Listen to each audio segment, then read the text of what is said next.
crianças matriculadas nas escolas. Essa realidade é completamente diferente da década de 70.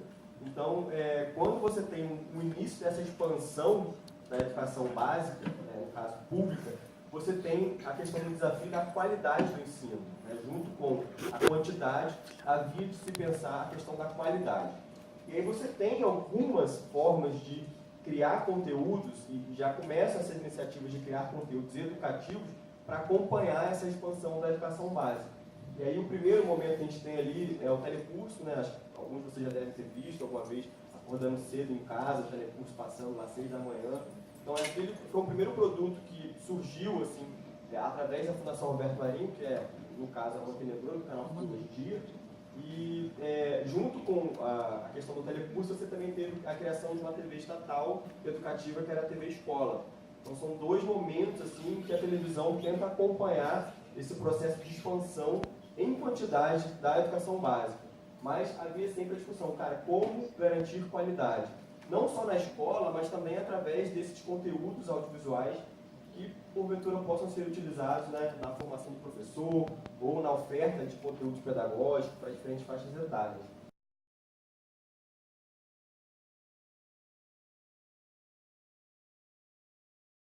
Então, assim, o que acontece? O Futura, ele tem seus parceiros, tanto as universidades parceiras, que não entram com verba, é uma parceria mais de conteúdo institucional, mas também tem os parceiros que entram com dinheiro, que é a Fundação Bradesco, Fundação Itaú Social, você tem a Votorantim, que é um parceiro hoje de menos de parte de verba e mais de relação institucional. Então eles fazem o investimento no Futura. Você já deve ter visto alguma vez quando liga o Futura, ou na Globo também aparece, tal empresa é parceira do canal Futura. Sempre tem uma propaganda ligada à educação e no final tem essa, vamos dizer, essa propaganda mais específica, institucional. Então é assim que funciona. O Futura não tem momento de publicidade, não vende publicidade também, então não tem esse tipo de financiamento e ele sobrevive a partir dessas verbas de instituições parceiras. E assim, uma coisa importante também é que a interação entre o setor de educação da Fundação Roberto Marinho, que produz o telecurso, que tem uma série de outras ações a nível nacional na educação, tem essa interação constante com o canal Futura e também foi criado um setor chamado de mobilização comunitária, que tem como objetivo fazer o quê? Para que o Futura se tornasse conhecido desde o início e não ficasse restrito só, é mais um canal que você está zapeando e está aparecendo, para que ele formasse um público alvo, assim, não é você ligou, estou assistindo, que legal. Eles têm um objetivo muito claro, de chegar ao professor, de chegar a pessoas que, digamos, tenham algum tipo de vínculo com aquele conteúdo educativo, Depois a gente pode discutir um pouco o que é isso, o conteúdo educativo.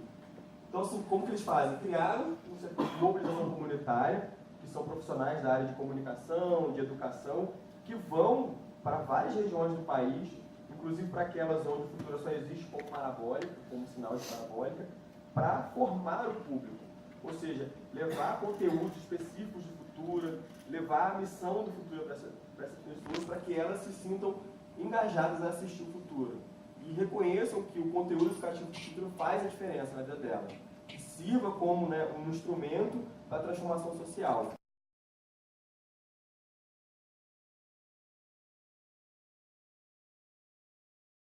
De serviços, é você levar um conteúdo que faça sentido e que provoque uma mudança de comportamento de quem está assistindo. E como que a gente faz isso, Por exemplo, você liga um jornal diário, eu estava assistindo hoje como curiosidade, tarefa, como jornalista, estou em Curitiba, assisti o telejornal de vocês de 12h30. E aí você vê ali essa tentativa de prestar serviço, interagir com o público, e muitas vezes, mas o fato ele vem só como um fato isolado. Ele não vem como um fato contextualizado. Ele não vem como um fato que é problematizado e depois, junto com a problematização, você tem uma proposta de solução. Eu acho que é quase a redação do Enem, do jornalismo educativo. Você tem a contextualização do problema, você problematiza ainda um pouco mais o problema e traz soluções. Aí o pessoal fala, mas trazer solução é mostrar projeto de ONG? Não. Às vezes o próprio especialista da matéria, às vezes o próprio personagem pode provocar quem está assistindo a pensar nessas soluções. Então acho que é esse, acho que é o modelo meio que de fazer jornalismo educativo, é você contextualizar o fato e você problematizá-lo, para que você possa também não só perguntar, mas também tentar responder.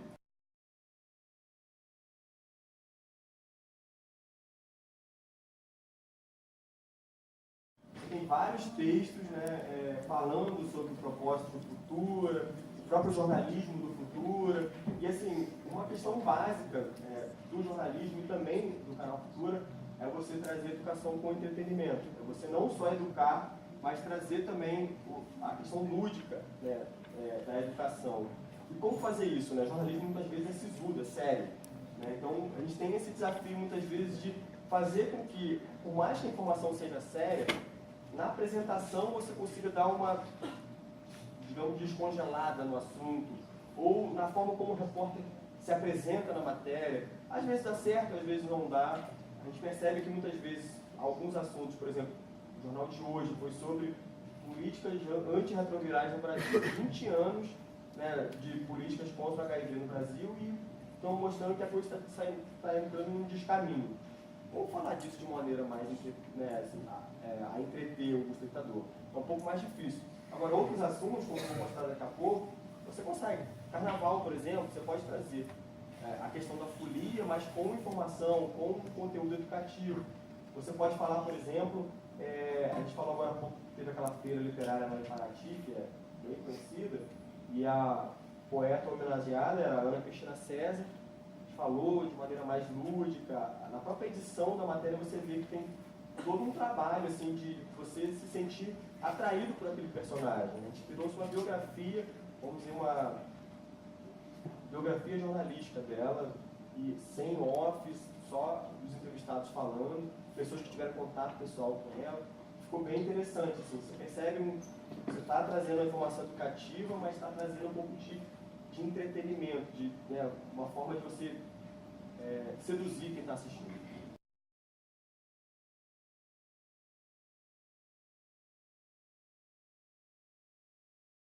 No futuro presente, assim, né, nos acontecimentos, né, e de uma forma, a gente pode depois assistir um pouquinho da matéria da ocupação de escolas, a gente falou um pouco assim, de que forma que a ocupação acompanha o processo de greve dos professores, de que forma que, né, esse movimento de aproximação gerou e ainda está gerando mais resultados efetivos, tanto para professores quanto para alunos, né, em termos de melhorias nas condições. E lá no Rio Grande do Sul, que é um caso específico, eles conseguiram adiar a votação do projeto de lei, bastante preocupante, que é de quase que privatização da educação pública. Então, assim, foi uma maneira de a gente tentar se aproximar do assunto e trazer outras respostas que não só os alunos baderneiros estão ocupando a escola, que tem que fazer, porque está tendo greve de professores. Está mostrando que é muito mais ampla a discussão e que, na verdade, esse movimento de ocupação é um movimento que não é no Brasil, né? Você tem isso a nível internacional.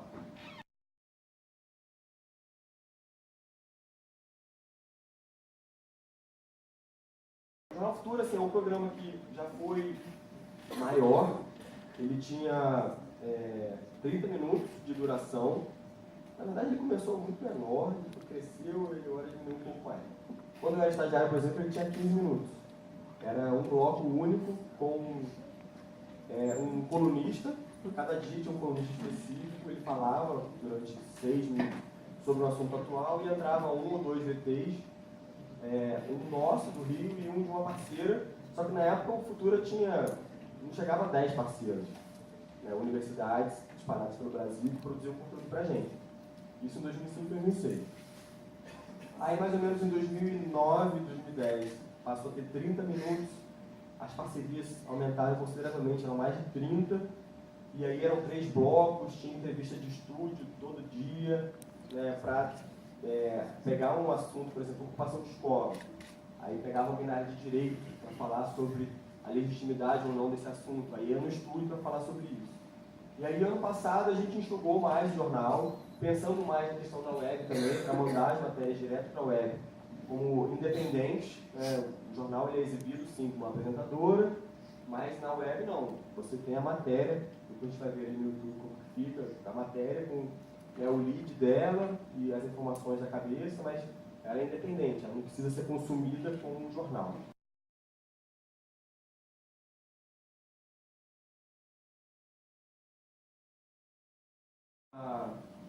facilidade maior de trazer entrevistados de fora do Rio, porque tem uma verba para isso, para justamente tentar conciliar a agenda da mobilização comunitária, que é esse setor que eu falei que viaja o Brasil inteiro, com a agenda do jornalismo. Então, por exemplo, muitas pautas que vão para a Conexão Futura são pautas que surgem dessas idas da mobilização comunitária. Então, na reunião de pauta, a mobilização comunitária está presente no Conexão Futura para discutir e tudo mais. Então, o programa tem duas entradas, uma entrada menor de 15 minutos, depois uma entrada maior no mesmo dia de 30 minutos. A de 15 não precisa ter uma entrevista presencial, pode ser por Skype, telefone, e a de 30 minutos não. Você tem ali dois convidados, um no Rio, geralmente outro de fora, para falar sobre os assuntos que estão na pauta, né, no Brasil, e que fazem parte também dos valores da missão do futuro.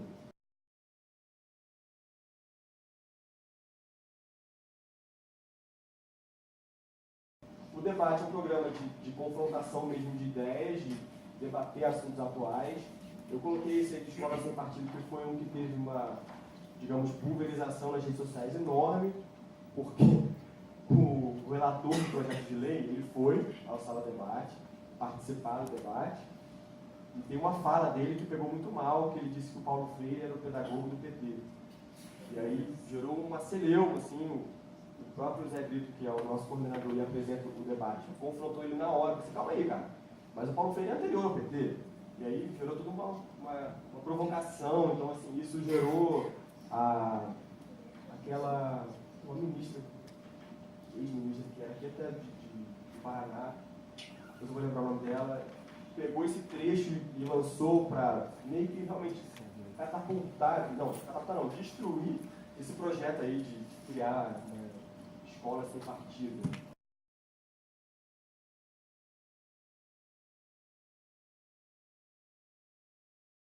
O Sala de Notícias é um programa mais que hoje está quase que funcionando sozinho. São documentários de aproximadamente 14 minutos, feitos por produtores independentes e estudantes universitários que estão se formando. Até fica a dica aí, alguns de vocês já devem ter ouvido falar. Eles têm um edital aberto a cada ano para que alunos de jornalismo, de cinema, de comunicação em geral, que estejam concluindo o curso, possam usar a monografia, no caso, sendo um audiovisual, como um produto para ser veiculado na sala de notícias. E assim, é um produto hoje que já caminha sozinho, por quê?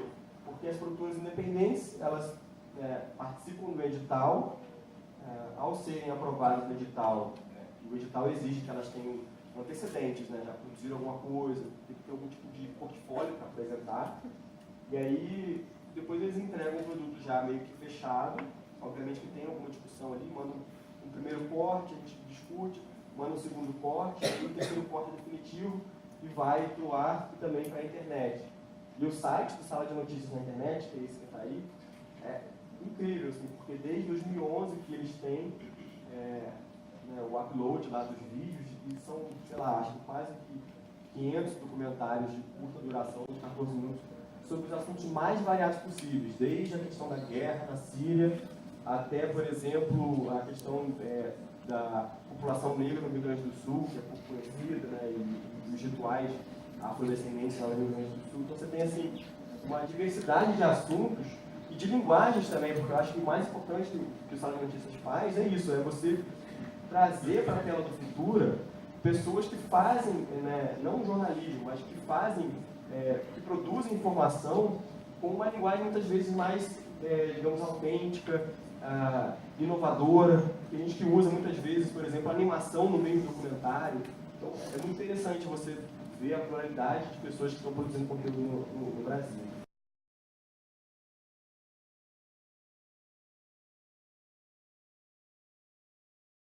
E o Entrevista é um produto que vem sempre em séries grandes.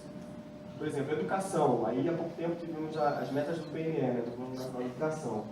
Então, o Entrevista ele pegou 10 especialistas em educação, geralmente os mais conhecidos no Brasil.